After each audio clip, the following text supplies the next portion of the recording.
Hi Leo, welcome. So tingnan natin kung ano yung mensahe sa'yo. Give me the message for Leo. Thank you nga po pala sa mga nagsusubscribe, sa mga bumabalik. Maraming pong salamat.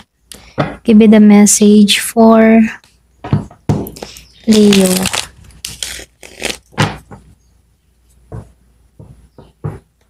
Give me the message for Leo.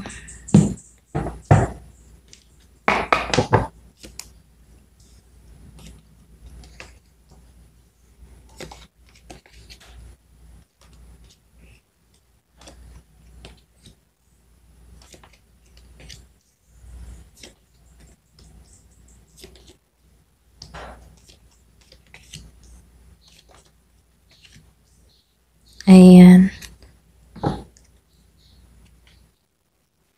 So dito Leo, no, nakikitaan ko dito na yung reading mo dito ay masyadong malalim at puno ng transformation, maturity, then karmic awakening, okay?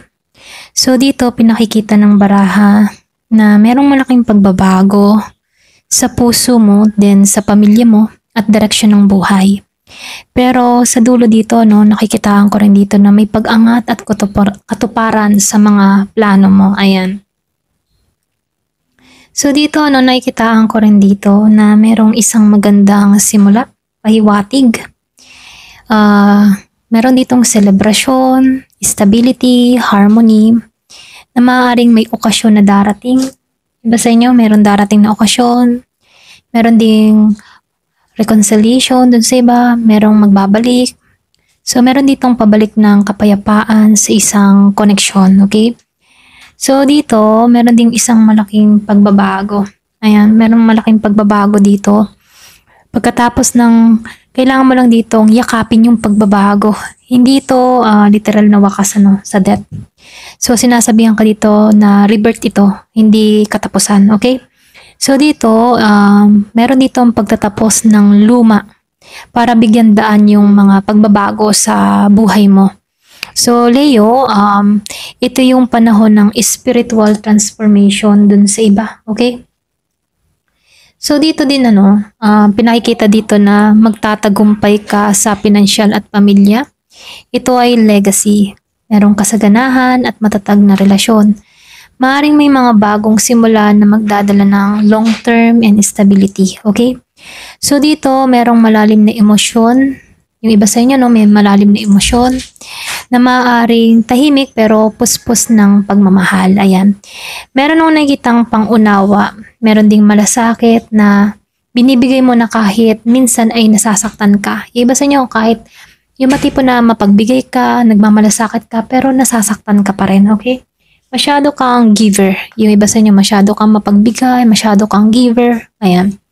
So dito, no, nakikitaan ko rin dito. Yung iba sa inyo, meron kang paghihintay na ginagawa dito sa 7 of Coins. Kumbaga, hinihintay mo yung bunga ng iyong pinaghirapan. Nasa patient period ka na or nasa stage ka ng ganun na lahat ng ininvest mo, oras, damdamin, at sakripisyo mo ay may mabuting kapalit, okay? So ito lang yung nakikita ko dito, no? So dito, meron din ako nakikita dito sa Queen of Swords na natututunan mo ng maglagay ng hangganan. Kasi dito, masyado kang mapagbigay. So dito sa Queen of Swords, natututunan mo ng maglagay ng hangganan, okay?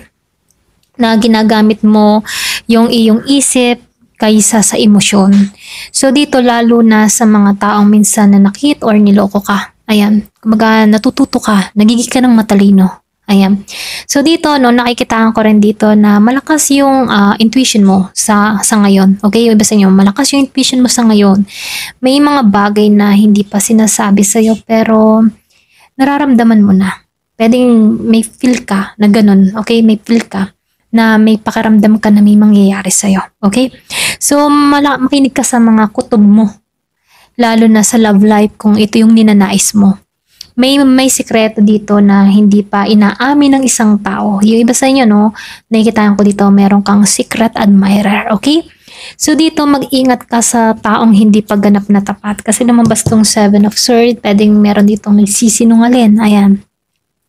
So dito sinasabihan ka dito na meron dito may tinatago or merong nagmamasid sa'yo mula sa malayo. Pwedeng nag-i-stalk siya rito. Ayan, nag-i-stalk, nagmamasid. Pero dito, tandaan mo, sinasabihan ka dito na huwag kang magpapanlinlang kasi narito yung high priestess na kung saan makukutuban mo to, okay? Or hindi ka malilinlang dito kasi malakas yung intuition mo, okay? So dito nakikitaan ko rin dito, no, yung iba sa inyo, bukas yung spiritual awakening or pwede rin dito noon, nagising ka, okay? Ginising ka dito sa spiritual awakening. Kumbaga, meron ditong pagbabalik sa connection mula sa nakaraan. Pwedeng naibabalik mong muli yung sarili mo kasi ginising ka na nga rito eh. Maaring may taong magsusumamo ng second chance or pwede rin ginising tong tao na to kung meron kang kadiling dito, no? So, lumalabas dito na meron ditong magnanais ng second chance sa'yo dito, magsusumamo siya dito. So, ikaw din yung mismong gigisingin sa pagbabagong pananaw sa buhay. So, ginising ka dito sa judgment. So, dito, nakikita ko rin dito, merong expansion, merong pag-usbong, bagong direksyon. Kung karir ito, may paparating na opportunity mula sa malayo. Kung love naman ito, may distance but strong connection. Ayan, may distance. So, parehong naghihintay ng tamang timing. Ayan, ito yung nakikita ko rito. So, dito no, Leo, pinaka-mensahe sa'yo. Dumaan ka man sa mga malalim na pagbabago, natututunan mong pahalagahan ang sarili, okay? At ngayon ay tinatanggal mo lahat ng hindi tapat o mabigat sa'yo. May taong nagmamasid at nagsisisi dun sa iba sa inyo, ngunit pinipili mong sundin ang iyong intuition, okay? So dito, sa huli, makakamit mo yung tagumpay, katatagan, at bagong direksyon na nararapat sa'yo, okay? Ayan, hanggang dito na lamang po. Thank you for watching. Love and peace.